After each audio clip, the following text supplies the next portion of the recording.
For those of you who weren't here before, I'm Nola from Beef Australia, and we are here with Ben Willis, who comes from Canberra. He grew up there. He has a restaurant there called Aubergine. He's been in our Celebrity Chef kitchen for 4 or 5 days now. Yeah, I did the dinner. I did the lunch and dinner for 200 people for lunch and 200 people for dinner last night. Wow. And what was the menu? What did we do? We did, so it was Jack's Creek for the dinner. Jack's Creek Wagyu, so I did a short rib. Yep. Which we sort of slow cooked that. And then put it over a big charcoal barbecue. And then I did an oyster blade. So I split the oyster blade into two, which was about 5 hours of butchery the day before to split oyster blade for 200 people. That was probably a silly decision.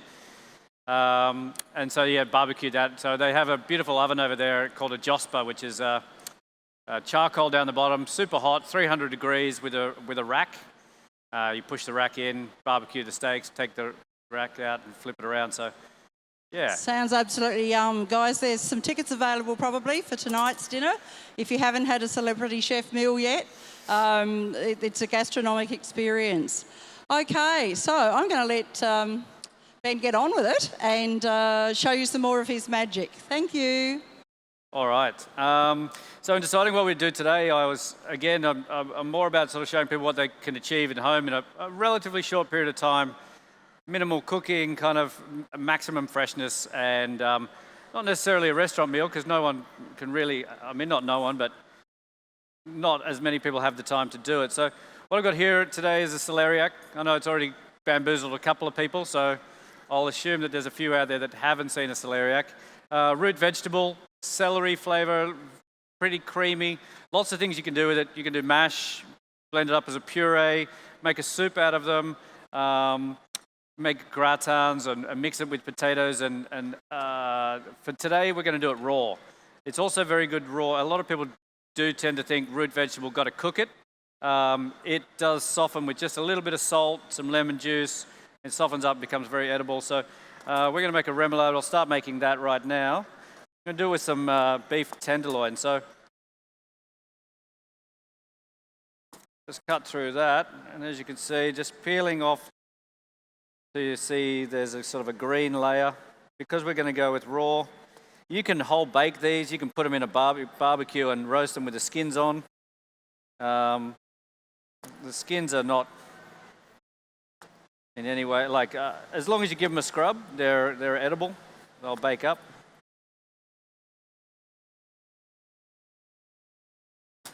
All right.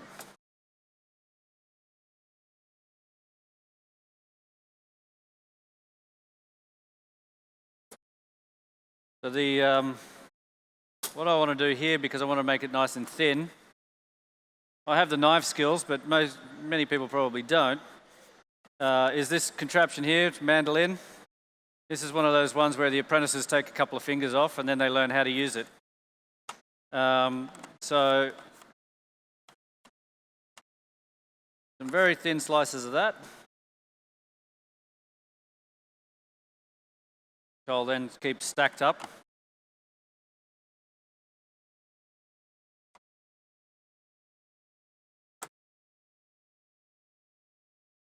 And we're going to very thinly, again, like if I want this to be sort of quick to soften,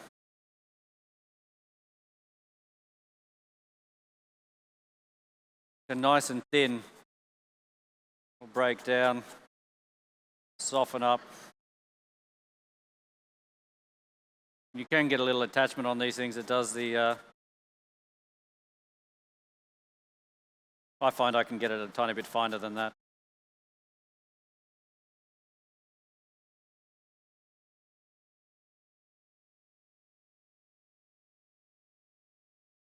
All right. Leave those aside.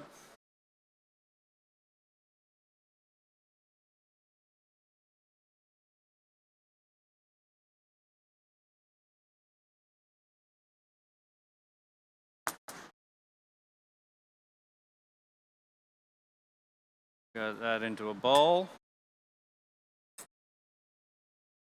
This is something that, depending on how long you have. You can pre-chop that and put it in the fridge.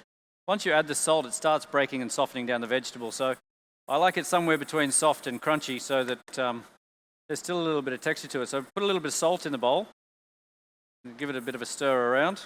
Get the salt evenly spread and distributed. It doesn't take a lot. You're not looking for lots of salt to do its time. It's just a little bit of time with that to... so we'll just set that aside for now.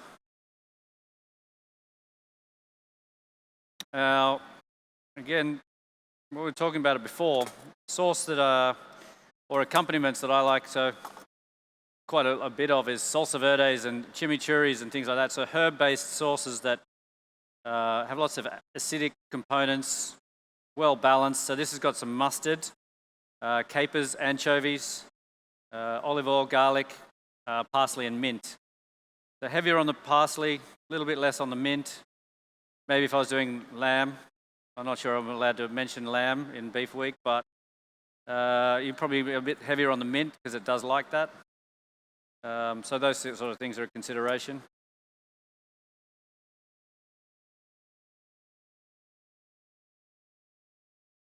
And this can be done in a blender if you're doing a lot. The problem with a blender is there's a sort of a minimum amount to do it in a blender because otherwise you sort of waste a lot. So if you're doing a large group for a restaurant or 200 people for dinner last night, I certainly didn't hand chop that.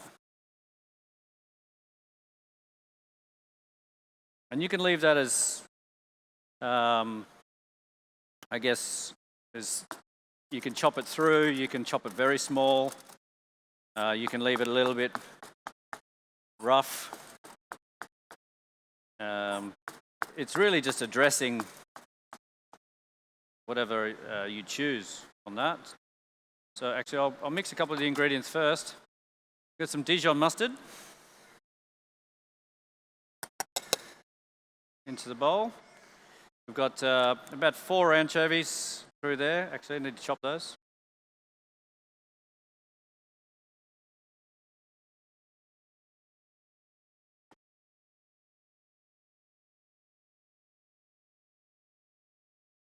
I do like anchovies and beef. Whether it be mayonnaise-based sauces with some anchovy blended into it. What else we got there? We got some capers. So we're going to chop some capers in there as well. With these sort of things, if you like it more acidic, you can go a little bit more capers there in a vinegar. If you like it a little bit less, maybe you go a little bit heavier on the herbs or heavier on the olive oil. I think a lot of these things is you're cooking for yourself or how you like to eat. And hopefully after that, everybody else agrees with you. We're going to anchovies and capers and the parsley will all go into the bowl. See if I can get this in. They're giving me a chopping board with a little lip on the edge of it, which I know is going to divert the food anywhere but the bowl.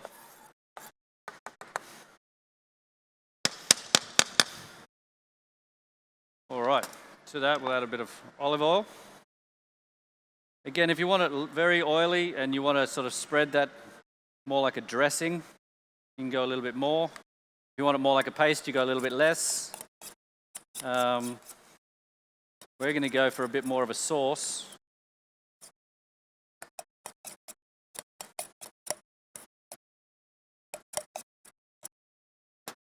Combine that oil. Give it a really good stir, and again, that's going to develop its flavor over a period of time. So when you first mix it, you can almost taste each individual ingredient, but after a little while, it's sort of a harmonious blend. A little bit of lemon juice to that, and finish it off also with a bit of the chopped mint.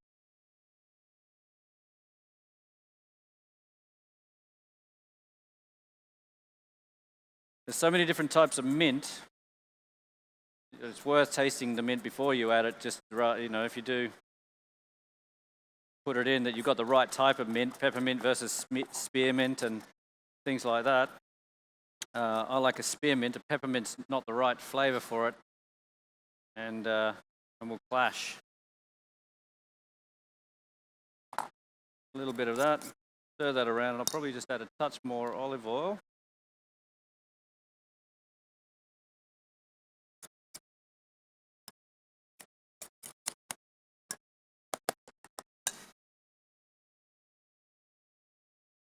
All right, so instead of that celeriac being very rigid, it's quite sort of broken down a little bit now, getting very soft already, and that's only been a few minutes.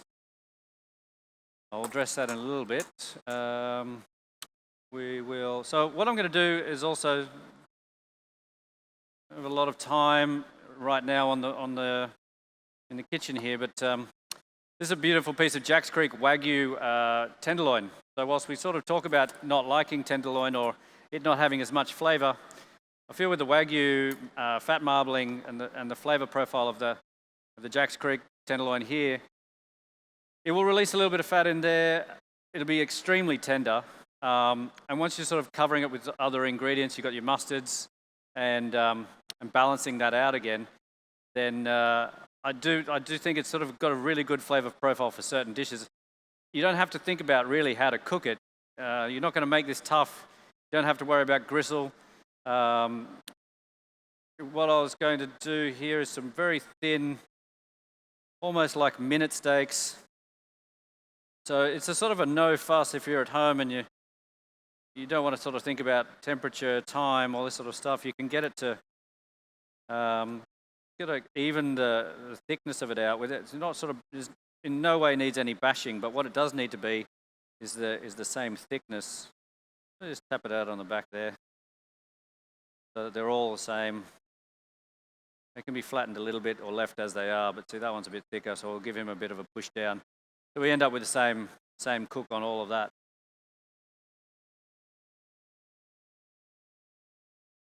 All right.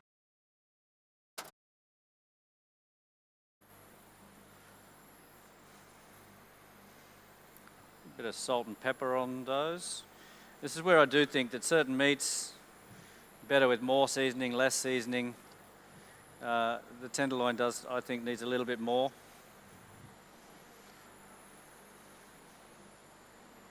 It does have a tendency to be known for a bit of a bloody flavour rather than that sort of beefy flavour. So I like to go a little bit more pepper and things like that to counteract that, especially when you get into the offals and things. Is balancing the seasoning correctly. All right. I'll wait till that gets hot. I'll do this celeriac.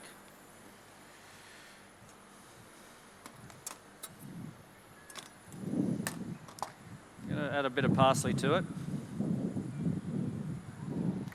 It's a nice breeze coming through there now.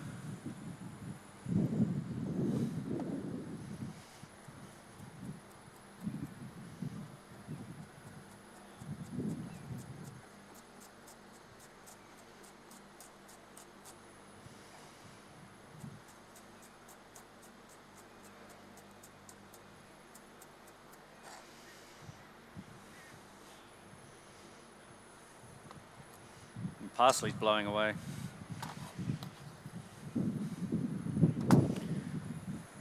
Alrighty.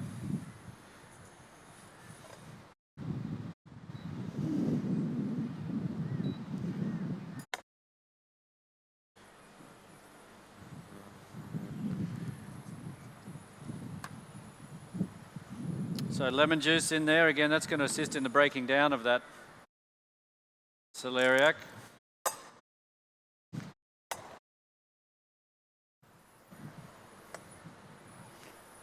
Just want to get this as hot as possible to try and get a very quick crust on the beef without it sort of sapping all of the heat. I don't think this stove has any issues with that heat. Get nice and hot. But what I do want is a little bit of a crispy edge to that meat. Try and find that flavour from the beef tenderloin with a good crust. With it being so thin, I don't have a long time to build that up.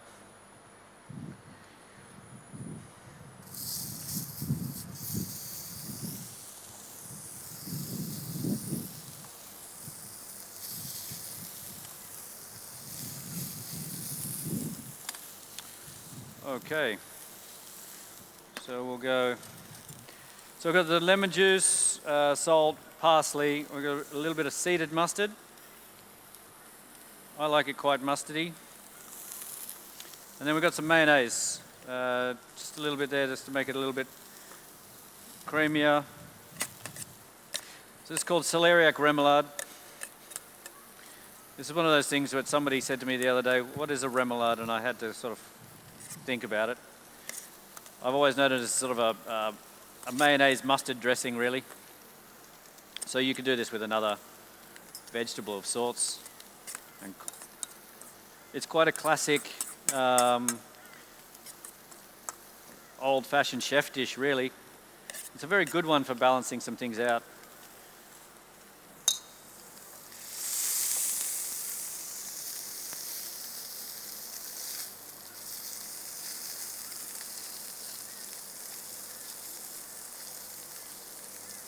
Alrighty.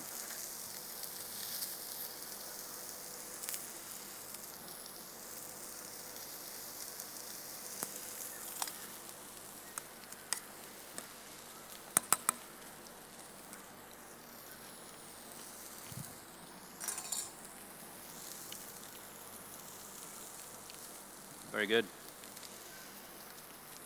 A little bit more lemon, touch of olive oil, touch of pepper. Again, everything should always be tasted and made to your preferences if you like saltier food, or a good crust on those steaks there now.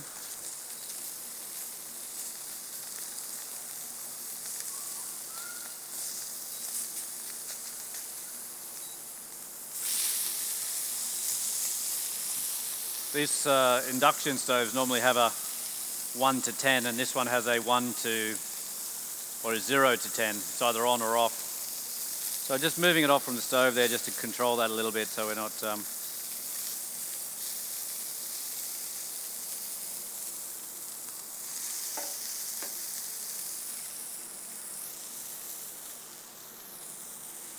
Again, after that conversation before, we're not sort of worried too much about the long time resting of this.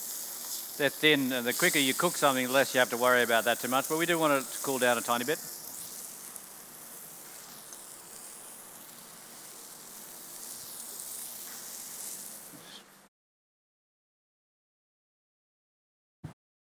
Whoops. Sorry, just going to run away here.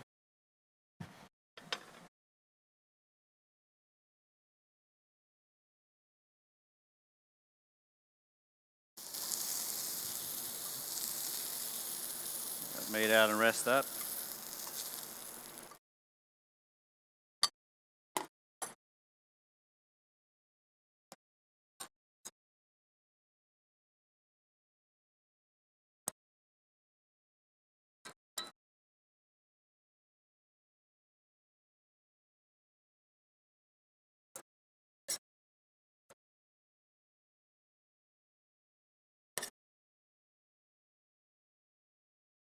Yeah, so this is the celeriac. It will continue to break down much like a coleslaw would. I guess that's in a sense a very similar, but you've got a lot more celery flavour, and you've got that mustard and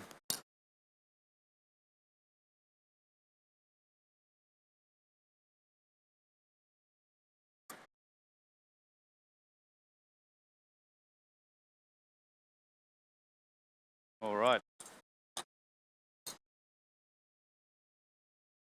Put that board over. If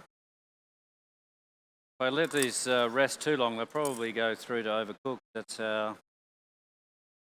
Give a nice carve through them.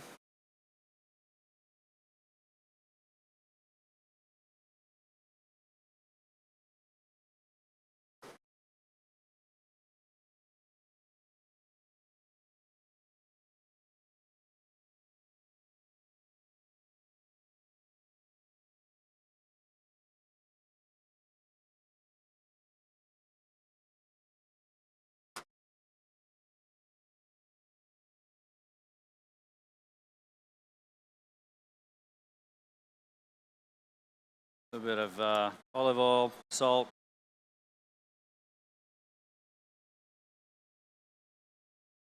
lemon juice. Put them back together again a little bit.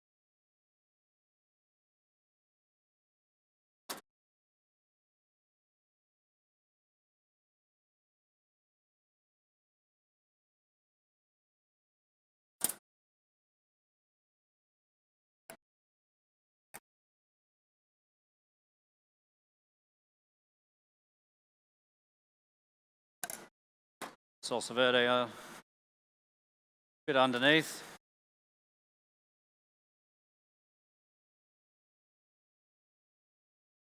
Bit over. Jack's Creek Wagyu steak there. A little bit more salsa verde on top.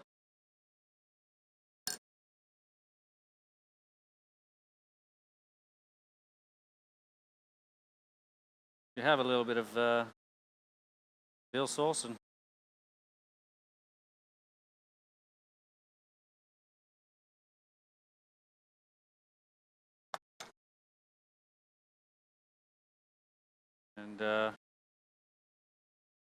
whether you want to do this at home or not, you can find some herb,